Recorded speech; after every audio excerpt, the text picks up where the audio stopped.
Кайырлы күн, құрметті көрермен. Бүгін мен сіздерге оңай, асыққанда тез дайын болатын тағаммен бөлісемін.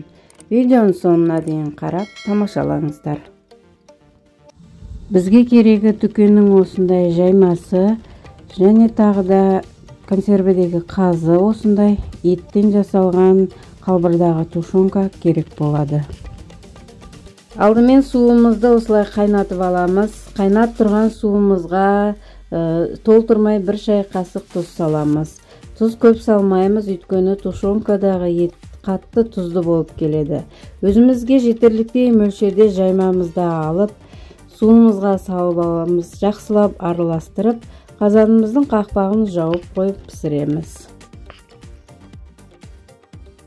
Әрі қарай құрғақ табамызға май құймай, тушенка етімізбенен қазымызды салып араластырып, ірілеу болса кішкене ұсақтап жіберіп, бір бұрқ етіп қайнағанша бетін жауып пісіріп аламыз.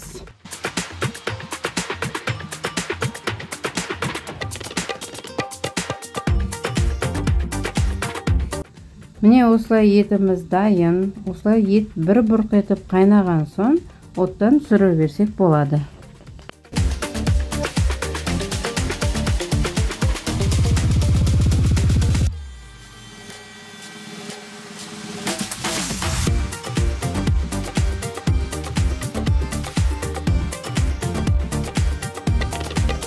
Бір мезетте етіміз де жаймамыз да осылай пісіп шығады. Дүкеннің жаймасы қаттылау болады, сондықтан кішкене әбден піскенін қадағалаңыздар. Осылай әбден піскеннен кейін жаймамызды да оттан түсіріп аламыз.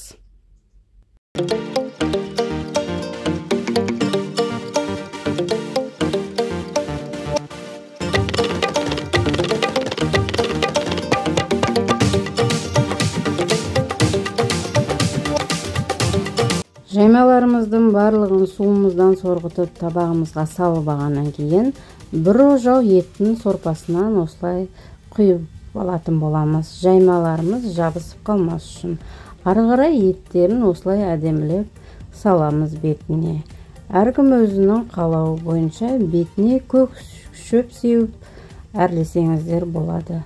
Немесе мен сияқты кәдімгі өзіміздің пиязымыздан сеуіп беріп ұсынсаңыздар болғаны.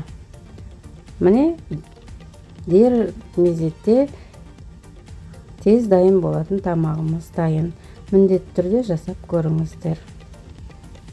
Құрметті көрермен, бүгінгі көрсеткен видео рецебім ұнады деген ойдамын. Әрине оңай әрі тез, әр қазақ баласы білетін тағам болса да, сіздер қолдайды деген ойдамын. Ұнаса, каналыма тіркелмеген болсаңыз тіркеліп, лайктарыңызды басып қолдап кетіңіздер. Сіздермен болған Айгүл Қалиқызы.